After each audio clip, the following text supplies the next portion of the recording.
सभी भक्तों को श्री शिवाय नमस्तुभ्यम हर हर महादेव ओम नमः शिवाय। 4 जून प्रदोष शिवरात्रि भौम प्रदोष के दिन। भौम प्रदोष के दिन यदि आपकी कोई विशेष मनोकामना है या फिर आपकी कामना जो कि वंश वृद्धि और संतान की प्राप्ति की है, जो कि पूर्ण नहीं हो पा रही है, तो आप ये 3 नियम धारण कीजिए। निश्चित रूप से आपका वो उपाय, वो वंश जरूर बढ़ेगा, संतान जरूर प्राप्त होगी। पर यदि आपने नियम को तोड़ दिया तो आपको फिर से नियम प्रारंभ करना पड़ेगा। कोशिश करें कि नियम ना टूटे और आप इस नियम को पूरे 12 के 12 महीने धारण करें। तो क्या है वो नियम और किस प्रकार से करने हैं आपको ये नियम, समझ लीजिए। इस वीडियो में हम आपको पूरा वर्णन करेंगे डिटेल के साथ में। तो सबसे पहला नियम है वो ये है कि आपको प्रत्येक शिवरात्रि पर, उससे पहले आपको एक छोटा सा कार्य करना है। शिवरात्रि से पहले वीडियो को लाइक कर देना, चैनल को सब्सक्राइब कर देना, वीडियो को अधिक से अधिक लोगों के पास में शेयर कर देना। तो अब देखो, प्रत्येक शिवरात्रि आपको 4 स्थान ऐसे ढूंढ के लेने हैं। आपको ऐसे स्थानों पर दीप प्रज्वलित करना है और ये प्रत्येक शिवरात्रि पर प्रज्वलित करना है आपको, जो हर महीने शिवरात्रि आती है। कौन सी है वो 4 स्थान और कहाँ कहाँ प्रज्वलित करने हैं आपको ये दीपक? तो 4 स्थान है। सबसे पहला, क्रम भी इसी प्रकार से रखना, कोशिश करना कि क्रम यही निर्धारण रहे। सबसे पहले शिव मंदिर में जाना, प्रदोष काल में शिवरात्रि के दिन दीप प्रज्वलित करना है एक आपको, आपकी मनोकामना बोलते हुए। और ये करना है आपको घी का दीप प्रज्वलित। आपकी मनोकामना बोलिए और घी का दीप प्रज्वलित कर दीजिए। घी का दीप प्रज्वलित करने के बाद अब आप यहाँ पे पूछोगे कि भैया हमको कौन सा दीप प्रज्वलित करना है, घी के साथ में गोल बाती या लंबी बाती? अब आप, यदि आपकी कामना वंश वृद्धि की है, संतान प्राप्ति की है, तो आप निश्चित रूप से लंबी बात का इस्तेमाल कीजिए, क्योंकि वंश वृद्धि और संतान प्राप्ति के लिए और साथ में धन प्राप्ति के लिए हमको लंबी बात काम में लेनी चाहिए। अब कुछ माताएं बहनें बोलेंगे कि शिव जी तो एक देवता हैं, और जैसा कि गुरु जी ने बताया है कि देवता के सामने गोल बाती लगाई जाती है और देवियों के सामने लंबी बाती।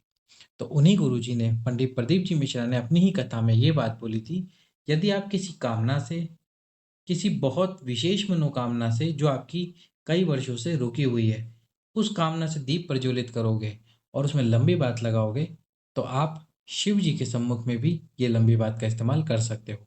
तो केवल और केवल यदि आपकी कामना बहुत समय से है, 10 साल 15 साल से है और वो पूर्ण नहीं हो रही, तो उसमें ही आप लंबी बात लगाओ। और साथ में यदि धन प्राप्त चाहते हो तो उसके लिए भी लंबी बात लगाओ। बाकी और किसी भी कार्य के लिए आपको लगानी हो, कार्य की सिद्धता, रोगों की मुक्ति, या फिर कोई अटका हुआ कार्य या कोई ऐसा कार्य जो केवल शिव को बताया जा सकता है, किसी और को नहीं, और शिव उस कार्य को कर सकते हैं, तो उसके लिए फिर शिव जी के सम्मुख में गोल बाती का इस्तेमाल करें। तो आपको पहला दीप प्रज्वलित करना है शिव जी के सम्मुख में। दूसरा जो दीप आप प्रज्वलित करोगे, वो करोगे प्रदोष काल में ही बेलपत्री के वृक्ष के नीचे। बेलपत्री के वृक्ष के नीचे दूसरा दीप आपको प्रज्वलित करना है और वहां बेलपत्री के वृक्ष के नीचे बैठकर शिव और शक्ति का स्मरण करना, क्योंकि जो शिव और शक्ति है और साथ में भगवान शंकर के 13 बच्चे हैं, वो उस बेलपत्री की जड़ में, बेलपत्री के वृक्ष में निवास करते हैं, तो उनसे प्रार्थना करना। तीसरा दीप आंवले के वृक्ष के नीचे। आंवले के वृक्ष के नीचे आपको दीप प्रज्वलित करना है, क्योंकि आंवले के वृक्ष की पूजा जब हम करते हैं तो भगवान विष्णु की भी पूजा होती है। और जब आप आंवले के वृक्ष के नीचे दीप प्रज्वलित करें तो आप भगवान हरि हर महादेव, कौन से महादेव? हरिहर महादेव का स्मरण करें। हरिहर महादेव के नाम से आपको ये दीप प्रज्वलित करना चाहिए। हरिहर महादेव के नाम से दीप प्रज्वलित करें। अब चौथा दीप ये आपको प्रज्वलित करना है आपके घर पर। आपका जो घर हो, घर के मुख्य द्वार पर। घर का जो मुख्य द्वार है, मुख्य द्वार का मुख्य गेट के बिल्कुल राइट हैंड साइड पर, यानी कि सीधे हाथ पर आपको ये दीप प्रज्वलित करना है। और जो दीप की जो बात है वो आपको आपके घर की तरफ रखनी है प्रार्थना करते हुए। यदि 12 शिवरात्रि आपने ये नियम धारण कर लिया और इस नियम को पूर्ण कर लिया, तो ये मेरा विश्वास है आपकी कोई ऐसी इच्छा नहीं जो पूर्ण होने से रह जाए। एक बार करके देखिए, यदि ना हो तो आप मुझे कमेंट में आके बोल सकते हैं कि भैया मैंने पूरे 12 महीने तक ये दीप प्रज्वलित करे इन्हीं चारों स्थानों पर और प्रदोष काल में, इसके बाद भी मेरी कामना पूर्ण नहीं हुई। यदि ऐसा आपने कर लिया तो और कामना पूर्ण ना हो तो आप मुझे आके अवश्य ही बताना। अब आप बोलोगे कि यदि माताएं बहनें ये उपाय करें तो उनको रजस वाला धर्म तो आता ही है, तो वो क्या करें? तो देखो, यदि किसी शिवरात्रि पर, किसी महीने की शिवरात्रि पर आप रजस वाला है, तो आप कोशिश कीजिए कि आपके किसी घर परिवार के सदस्य से ये उपाय करवा लें। अगर मान लो आपके घर परिवार का सदस्य चारों स्थानों पर दीप प्रज्वलित ना करे, तो उनसे कह दीजिए कि केवल और केवल दो स्थान पर तो दीप जरूर प्रज्वलित कर दे। एक शिव मंदिर में और एक आपके घर के मुख्य द्वार पर, जो आपका घर का मुख्य द्वार है उस पर केवल दो स्थानों पर प्रज्वलित करा दीजिए। बाकी आप बोल देना कि जैसे ही मैं ठीक होती हूँ अगली शिवरात्रि चारों स्थानों पर दीप प्रज्वलित करूंगी। अगर मान लो कि कोई है ही नहीं जो ये आपके स्थान पर दीप प्रज्वलित करे, तो फिर कोई बात नहीं। शिव जानते हैं कि आप जान करके ये दीप प्रज्वलित करने का नियम भंग नहीं कर रही हो। आप हर महीने रजस्वला होती हो, ये भगवान शंकर भी जानते हैं। तो वह आपके इस नियम को मान लेंगे। जैसे ही आप अगले महीने दीप प्रज्वलित करने जाओगे तो बाबा उन दीपों को स्वीकार करेंगे। तो ये हो गया पहला उपाय। दूसरा उपाय, अब आपको प्रदोष के दिन करना है ये नियम धारण। प्रदोष के दिन भी आपको इसी प्रकार से दीप प्रज्वलित करने हैं, और ये दीप प्रज्वलित करने हैं आपको तीनों स्थानों पर। वो तीन स्थान कौन कौन से हैं? सबसे पहला स्थान तो है भगवान शंकर का मंदिर। भगवान शंकर के मंदिर में ही आपको दीप प्रज्वलित करना है, और वो भी घी का दीप प्रज्वलित कर दीजिए। दूसरा जो स्थान है जहां पर आपको दीप प्रज्वलित करना है वो है बेलपत्र का वृक्ष। बेलपत्र के वृक्ष के नीचे दीप दीप प्रज्वलित कर दीजिए। और तीसरा और अंतिम वो आपके घर के मुख्य द्वार पर। ये तीन स्थानों पर आपको प्रत्येक प्रदोष, अब जैसे शिवरात्रि और प्रदोष कल एक ही दिन पड़ रहे हैं, तो ऐसा नहीं कि आपको तीन दीप अलग प्रज्वलित करने, चार दीप अलग प्रज्वलित करने, ऐसा नहीं करना। चार दीप ही आप प्रज्वलित करना, और वो ही शिवरात्रि के लिए भी काम में आएंगे और वही दीप प्रदोष के लिए भी काम में आएंगे। बस प्रार्थना करना कि ये जो चार दीप हम प्रज्वलित कर रहे हैं यही प्रदोष के भी दीप है और यही शिवरात्रि के भी दीप है, क्योंकि एक शिवरात्रि और प्रदोष एक साथ आती है। तो इसलिए इस बात का ध्यान रखना।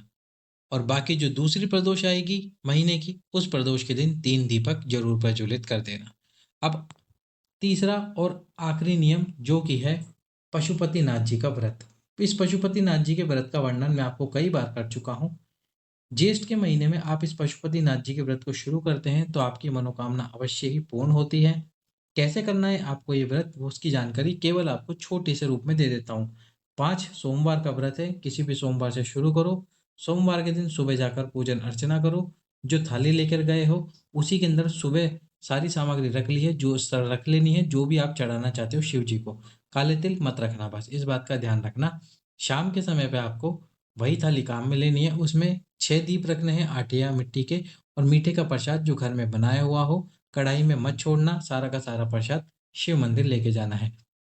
शाम की पूजा में 6 दीपक थाली से निकाल कर मंदिर में रखो। 5 दीप प्रज्वलित करो, पर दीप प्रज्वलित करने से पहले प्रसाद को शिव जी के सम्मुख में रखकर 3 हिस्से कर दो। 3 में से 2 हिस्से शिव जी के लिए छोड़ दीजिए, और बाकी एक हिस्सा और 6 में से 5 दीप प्रज्वलित करके छठवें दीप को प्रज्वलित ना करें, अपने साथ थाली में रखकर घर आ जाए। और जब घर में प्रवेश करें तो सीधे हाथ पर छठे दीप को प्रज्वलित कर दीजिए। घर में आकर जब खाना खाने बैठे तो उस प्रसाद को खा लीजिए पहले, और उसके बाद में खाना खा लीजिए। जो खाना आपके घर में बना हो वो खा सकते हैं, खाने में नमक भी खा सकते हैं। ऐसा कोई नियम गुरुजी ने कभी नहीं बताया किसी भी कथा में कि आप नमक नहीं खाना। एक टाइम फलाहार करना है, एक टाइम भोजन करना है जो आपके घर पे बना हो। 5वें और अंतिम व्रत में इसी प्रकार से सारे व्रत करने हैं। किसी व्रत को ना कर पाओ, कोई व्रत आ जाए आपका दूसरा, तो इस व्रत को छोड़ दीजिए, पशुपतिनाथ जी के व्रत को।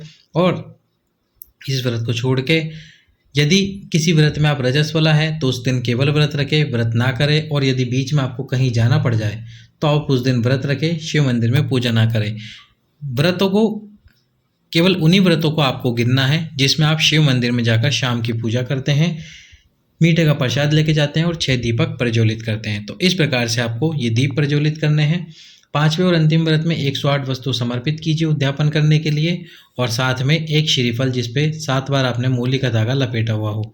7 बार मूली का धागा लपेटकर शिव जी के सम्मुख में उस श्रीफल को रख दीजिए। प्रार्थना कीजिए, बाबा आपकी कामना अवश्य ही पूर्ण करेगा।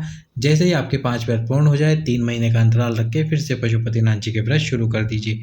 1 साल तक 3 बार आप पशुपतिनाथ 4 बार आप पशुपतिनाथ जी के व्रत कर सकते हैं, 3 या 4 बार, जितनी बार कर सकते हैं कीजिए। बाबा आपकी कामना अवश्य ही और जल्द ही जल्द पूर्ण करेंगे। यदि अभी तक आपने वीडियो को लाइक नहीं करा है तो लाइक कर दीजिए, चैनल को सब्सक्राइब कर दीजिए, वीडियो को अधिक से अधिक लोगों के पास में शेयर कर दीजिए। सभी भक्तों को श्री शिवाय नमस्तुभ्यम। हर हर महा